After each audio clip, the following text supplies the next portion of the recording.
The United States is a republic. In fact, many countries are republics today. Ireland, France, India, Germany, and Italy, just to name a small fraction. Today, the definition of a republic is a state in which supreme power is held by the people and their elected representatives, and which has an elected or nominated president rather than a monarch. However, this definition fails to capture the historical importance of the idea of republics. The Enlightenment thinkers that would set the foundations that republics be built on today envisaged a reformation of political life as well as manners, liberty, personal virtue, and commerce. Today, republics are the norm, but this wasn't always the case. In fact, for most of human history, various forms of dictatorships and oligarchies have dominated over the rest of the population. But until America led the charge, there were very few practical examples of republics outside the grandiose republics of antiquity and the small city-states of contemporary Italy. In Europe, monarchy was the norm, a political system that held the highest cultural capital and sway. It would take years and years of philosophical argumentation and revolutionary movements before we arrive at the world of republics that we take for granted. During the 17th century in Europe, while most countries were centralized in their states into powerful monarchies, there was one shining glimpse of the potential of a republican form of government: the United Provinces of the Netherlands, or as it was commonly referred to, the Dutch Republic. In 1568, the 7 provinces of the Netherlands united and signed the Union of Utrecht, starting a rebellion against their ruler Philip II of Spain. After the lengthy and correctly named 80 Years' War between the Netherlands and Spain in 1648, 2 treaties collectively known as the Peace of Westphalia brought an end to the conflict at last. Thus started the period spanning from 1588 to 1672 that is known by historians as the Dutch Golden Age, a period when the Dutch Republic, despite its demure size, became a powerhouse of trade, science, and literature. During a century where territorial, centralized monarchy was developing throughout Europe, the Dutch Republic looked quite out of place as a small, decentralized, and most importantly, commercial republic. The Dutch landed nobility held little sway in society. Instead, it was the urban merchant class that dominated. The Dutch sailed across the globe, and as a result, the Republic became a hotbed of commercial activity, and arguably one of the earliest examples of a broadly capitalist system, despite powerful monopolies such as the Dutch East India Company. The Dutch sailed not only to the New World of America, but also far east to trade with Japan and China. One could argue that during this Dutch Golden Age, the Netherlands was the most wealthy and scientifically advanced of the European powers, despite being minuscule in comparison to its neighbours. The wealth of the Republic attracted many immigrants, but this wasn't the only reason to visit the Republic. More than anywhere else at the time, the Dutch developed a climate of religious and intellectual tolerance. Many fled from religious persecution. One famous example is the Jewish philosopher Baruch Spinoza from Portugal. The freedom to speculate life's greatest questions without fear of inquisitors made the Dutch Republic a powerhouse of the book trade, where people like John Locke published the most radical works that most definitely would have been prohibited in any other European nation. This unprecedented climate of tolerance in the European world is called the Dutch miracle by modern historians. The Dutch were immensely proud of their republic and were strictly anti-monarchical. After all, their state was founded through conflict with a king. In 1664, one Englishman struck the nail on the head perfectly about the Dutch attitude. Tell them of monarchy but in jest, and they will cut your throat in earnest. They were republicans thick and thin, and thanks to the printing press and Dutch tolerance, there was an explosion of Dutch pamphleteers, many of whom praised and debated and discussed the virtues of a republic. But of the many writers, 2 brothers, Pieter and Johan de la Corte, stand out as the most ardently Republican authors that, through their writings, help inspire some of the most radical and modern elements of Enlightenment thinking. The brothers' father, Pieter de la Corte Sr., was born in Ypres, located in southern Netherlands. He settled in Leiden, one of Holland's largest towns, and through thrift and good sense, became a successful entrepreneur in the textile industry. His marriage to Jeanne de Planck allowed him to obtain citizenship rights in 1618, and in that same year, Pieter, the older of the de la Corte brothers, was born, followed 4 years later by his younger brother Johan in 1622. As the sons of a self-made man, the brothers would from an early age adopt a stance in favour of unrestricted immigration and economic liberty. Sadly, the de la Corte brothers were deemed outsiders due to their familial origins in the south. Later critics would insult them as garlic eaters, an insult hurled at anyone from the south. While not exactly the most scathing of insults, it'll help solidify the brothers' belief that from birth they are outsiders, even in the nation they were born. The economic success of their father allowed the De La Court brothers to enjoy the finest fruits of a humanistic education. And if there was ever a place to raise two intellectuals, it was Leiden, a bulwark of humanist scholarship and thought. The younger of the two, Johann, was convinced by his father to become a preacher, and by the fall of 1641, he was enrolled at Leiden as a university student of theology.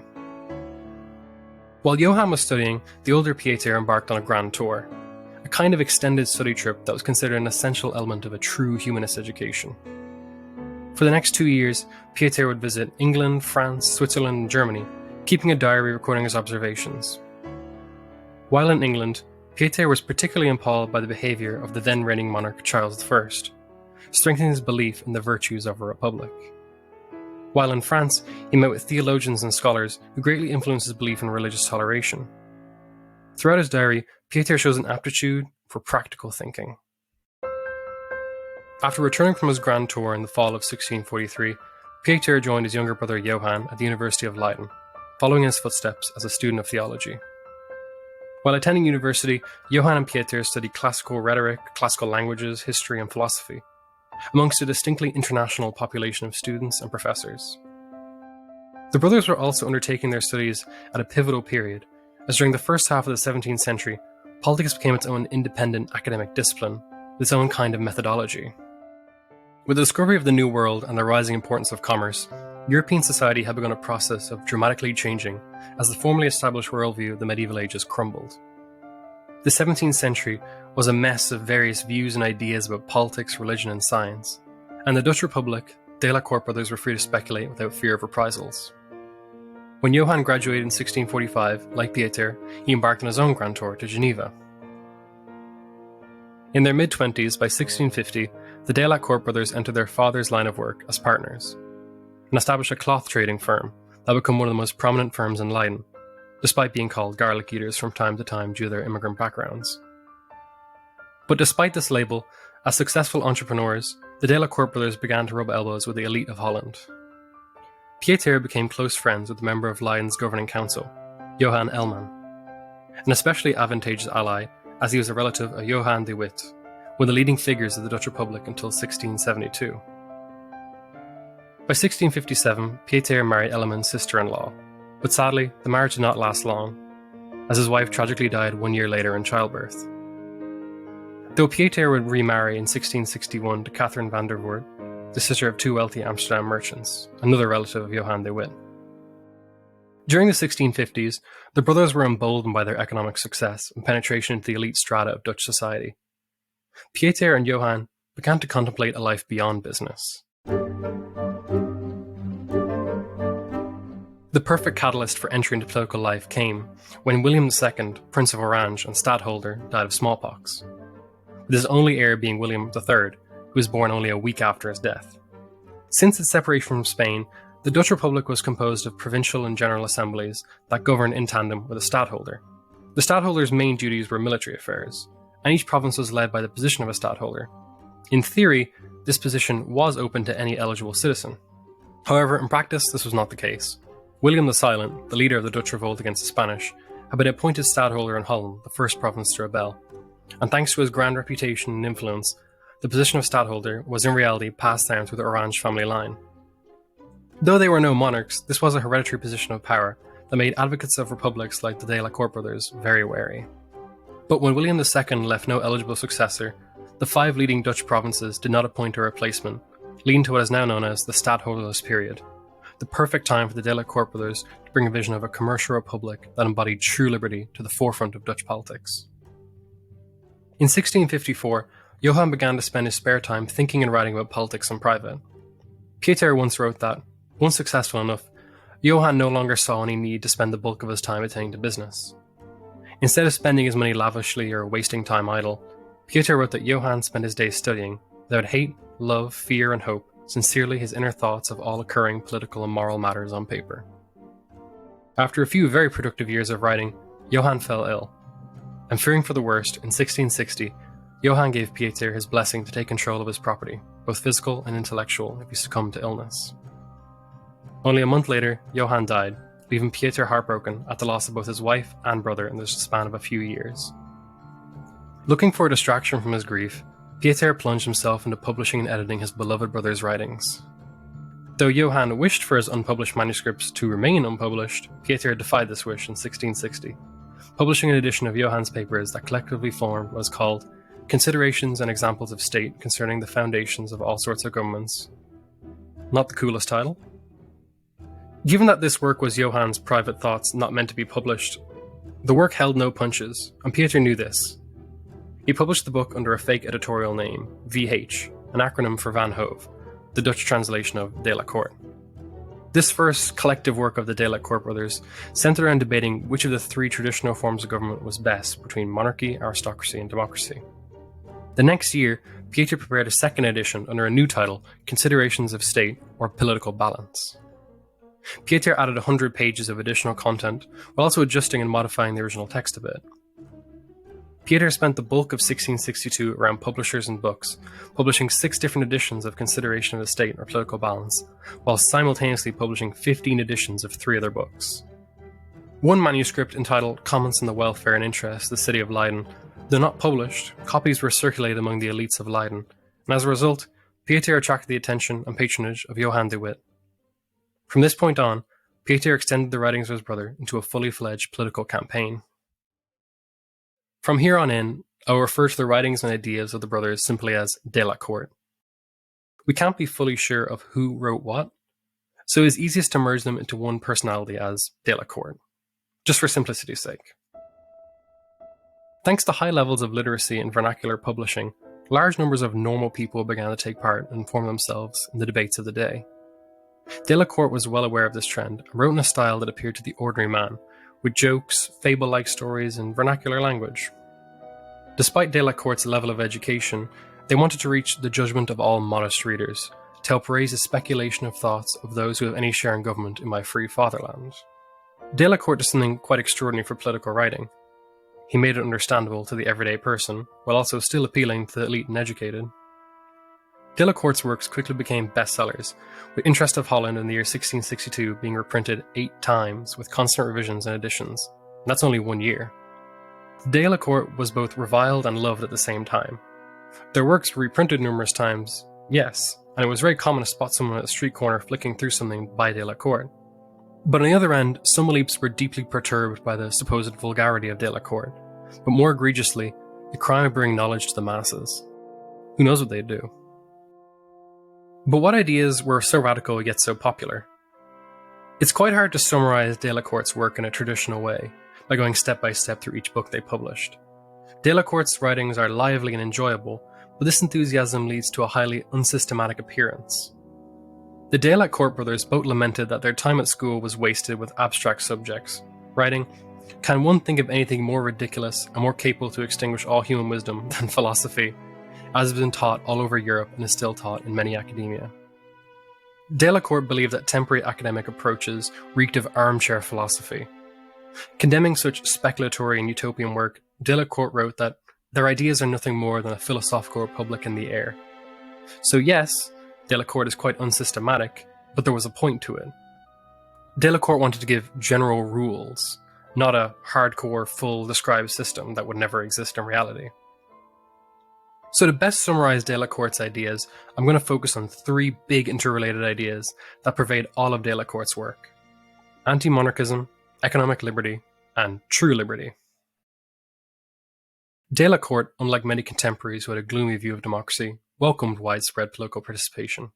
Though not widespread enough to include women or men without property, De la Court was still deemed a dangerous radical at the time. The greatest fear for De la Court was not the rabble in the streets, but those who call themselves monarchs in palaces. De la Court's definition of monarchy was quite simple. It is a form of government where one person rules and all the others obey. The greatest threat to the Republic, therefore, was the return of the stadtholder as the closest thing the Dutch had to a monarchical figure. De la Court's argument against monarchy begins with an idea of human nature. All people are naturally self-interested and follow what De la Court called their passions. Now, you might say the meaning of passion today is like someone's very passionate about music, but back in Delacorte's day, passion denoted ambitious, greedy, or even tyrannical behavior, unmoored by reason or care for others. And these passions are inherent in all people. Delacorte wrote, "The passions are in first possession, and those who pay attention will realize they also stick with man until the very end of his life." For Delacorte, humans are needy and vulnerable creatures that are driven by strong passions and natural drive. Above all others, self-love. Now, to some degree, human passion could, through good education, reasoning, experience, be quelled. But when push comes to shove, necessity always triumphs over cherished principles. Delacorte wrote, "For reason and virtue can do no more than to give advice, whereas necessity forces. It breaks, as the saying goes, both laws and iron." The real counter to passion and self-love is fear of punishment. What Delacorte grimly believed was the cornerstone of civil society. Without the rule of law, the worst of human passions reared its head, the desire to dominate others. Humans are not demons, but they are not saints either. Delacorte believed any form of government balanced upon personal virtue is bound to topple over eventually when necessity strikes. Monarchists could argue back that kings were very well educated and thus could control their passions better than the common rabble. But Delacorte saw through this, reminding his readers that no man and his descendants could ever possibly rule over a population for eternity. But tackling education, Delacorte explained future kings were often kept ignorant, so they would not rise up at the first chance they had to steal the throne. The reality that Delacorte witnessed himself was that most monarchs' education consisted of dancing, feasts, and hunting excessively. But the worst aspect of monarchy of all was that even if a great king is in power, there is still uncertainty.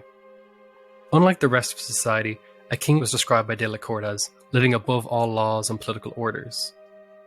Thus, they had absolute power and could change their mind on a whim. The law could change the snap of a finger, and nothing could be done. The king is the law, Rex is Lex. Monarchy, even at its best, caused citizens to constantly cross their fingers that the king's mood didn't pivot in a sour direction. The only reason Delacorte believes monarchy was ever preferred to republics is because of propaganda. Monarchs hate bad press, and so anything critical of them in history was scrubbed from the record, leaving them looking an awful lot better than they actually were in life. While republics had free speech, this allowed for every citizen to voice their concerns, regardless of their feelings in the leader. Delacorte was especially disgusted by his contemporaries' love of figures like Augustus and Caesar, writing, "Those horrible monsters are still praised by most historians, as if they'd been very pious heroes." The next big idea of Delacorte's work is economic liberty, an idea you don't really hear about too often before the Enlightenment. But growing up in the commercial hub of the Western world, Delacorte saw the value of commerce, but also saw the value of leaving commerce free from undue state interference. English Republican thinkers looked to the example of Rome, which sickened Delacorte, who argued Rome was utterly founded on violence of arms to the ruin of all learning and commerce.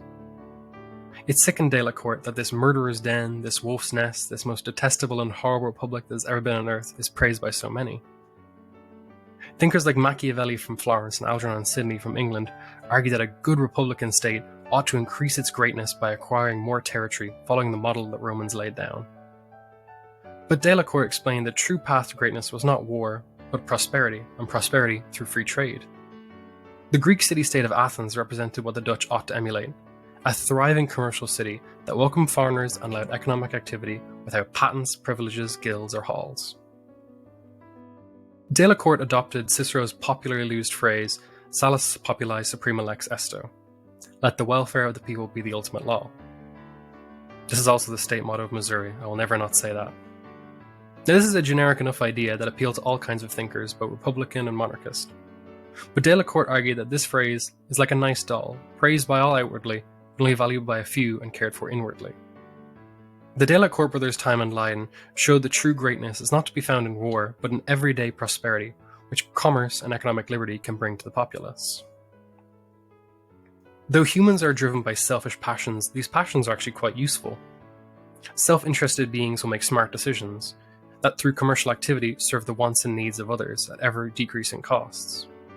Though for some it might be tempting to try and regulate industries, Delacorte believed individuals knew their own situation best, writing, "He who has to eat the porridge, cooks it and cools it best." Most importantly, competition stimulates this activity. Delacourt quipped that competition makes an old wife trot, hunger makes beans sweet, and poverty begets ingenuity. At a more fundamental level beyond economics, though, Delacourt believed everyone ought to be totally free and unrestrained in producing and dealing with his own commodity. Where everyone takes care of himself, everyone is fine, and no one gets lost. This is the natural liberty that rulers should never take away from their subjects. A lesson all too often forgotten today. Along these lines, Delacourt argued for pervasive yet practical economic policies, including unrestricted immigration, abolishing guilds, and low taxes. Delacourt's advice was simple: persist with liberty, otherwise the industries will divert. The third big idea of Delacourt's oeuvre is true liberty.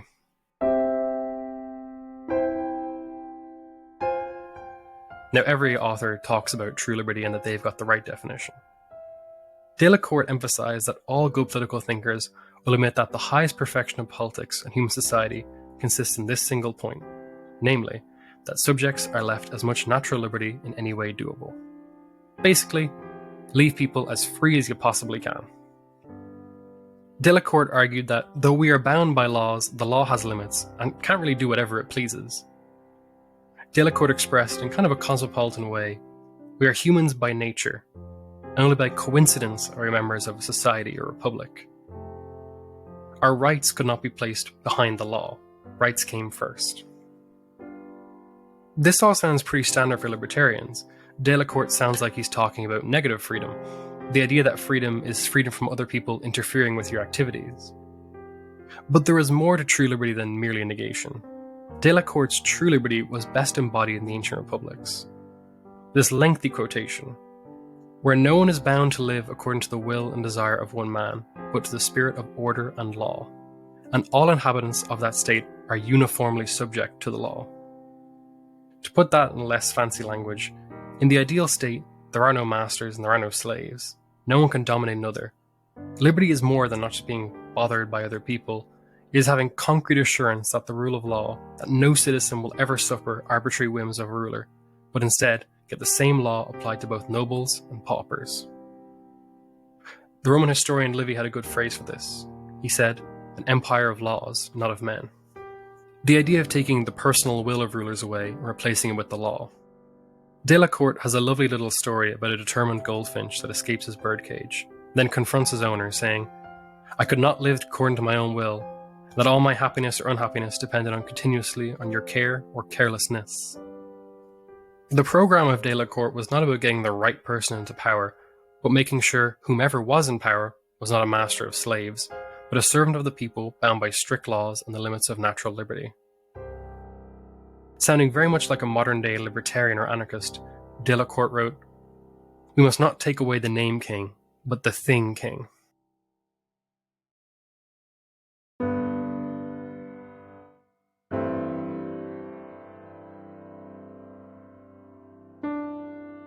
Sadly, Pieter Delacourt's prolific publishing was disrupted when the Stadtholder's period came to an end, and true liberty seemed to be out of sight. Pieter, being aligned with a radical wing of republicanism, was ousted from Holland by his political enemies, who re-established a stadtholder in 1672. After his patron Johann de Witt was lynched by a mob, Pieter fled to Antwerp, where he stayed with his brother-in-law. Though he returned to the Dutch Republic a year later, he was perturbed by gruesome death threats. He wouldn't make his views public again until 1669, when he had his last work published. Pieter lived in Amsterdam, dying peacefully in 1685. Though Pieter and Johann Delacourt left a sizable body of work behind, history hasn't been so kind to the brothers. Their names don't exactly crop up very often in histories of political philosophy or theory, but scholars like Jonathan Israel have made the case that the free market and free voting radical sect of Enlightenment thought was deeply indebted to the Delacourt brothers. After their deaths, the works of the Delacourt brothers were commonly read in France, Germany, and England. Anne Robert Jacques Turgot, a physiocrat and early advocate of laissez-faire economics, closely studied Delacourt, and across the channel, another pivotal economic thinker, Adam Smith, owned copies of Delacourt's works as well. Chiming in as a fellow Dutchman, Bernard Mandeville also followed Delacourt's teachings. The radical aspects of Delacourt's anti-monarchist stances were usually ignored, but their arguments for economic liberty played a surprisingly large role in creating the environment and culture of commerce that we live in today.